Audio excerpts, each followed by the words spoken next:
Hi everyone, it's Raylene again. I'm back and I'm back to talk this time about climate change, the student protests in Australia, the fires in California and the fires in Queensland.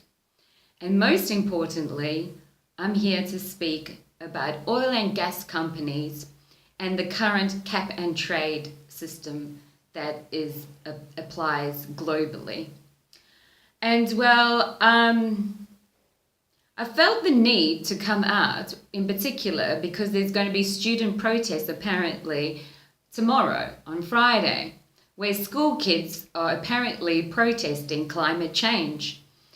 Now, I just want to know whether these kids understand the concept of naivety and ignorance. I know we don't want to think that our children are naive or ignorant, but when they involve themselves in politics and they're not of the voting age, then we have to wonder what bullshit are they being fed?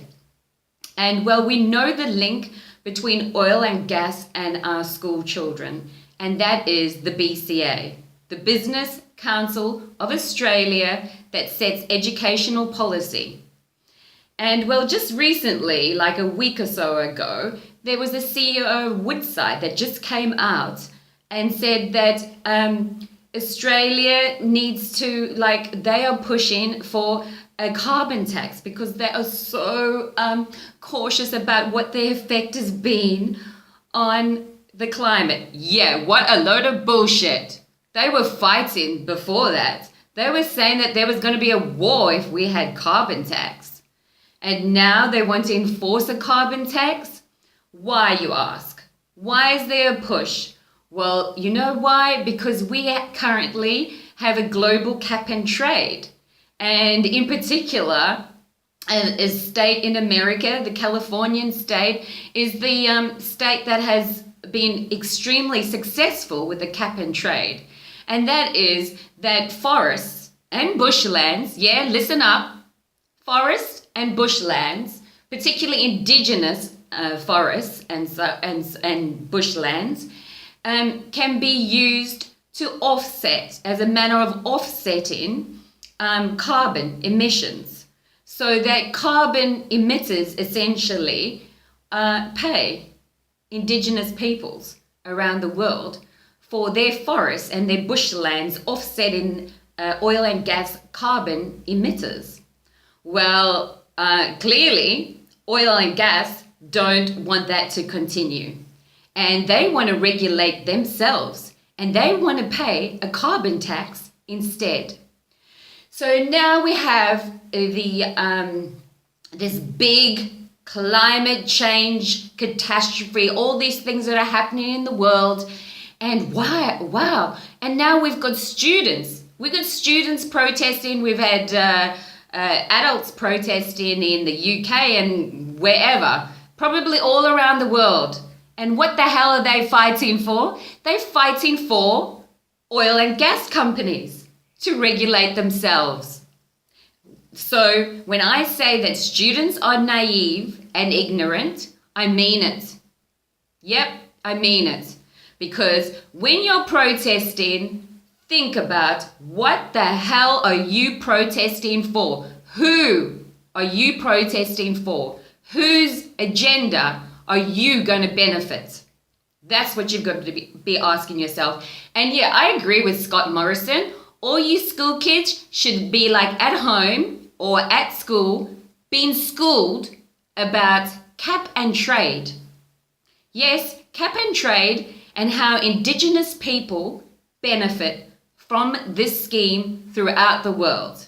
In particular, a really great example to study at school, maybe on Friday, is the Yurok tribe in Northern California that has been extremely successful of getting their land back by offsetting carbon emitters with the current cap and trade. And what have we seen? We've seen fires. We've seen fires in Northern California since all this like ramping up of the oil and gas agenda because they've become such climate change advocates and they want to do the right thing. What a load of bullshit. So like think for a second. When you're ratcheting up or you want major change, what do you want to do? Do you want to disable the global cap and trade and subjugate indigenous people further? Because the way I see it is the climate is definitely changing. And when we think about what is going on with the fires, well, let me tell you something. No forest, no cap and trade. So if there isn't any forest or bushlands, indigenous people in particular, or owners of forest and land, governments and so on, can't offset carbon from carbon emitters. So think about that. And when we're thinking about climate change, are we really talking about climate terrorism? So maybe, just maybe, students will be able to learn about real stuff at school, real climate change, and all you BCA supporters and contributors, like Woodside, for example, yeah. Think about how our kids at school are being influenced by big oil and gas companies and multinationals and so on through the BCA, the Business Council of Australia, that sets educational policy, and what the hell they're reading in those Pearson's books, textbooks. Anyway, that's all I have. I just wanted to put it out there. I couldn't sit back and just watch and not comment. You know me, can't keep my big mouth shut, can I? So yeah, if you want to hear more, subscribe R squared, and I'll catch you in the next one.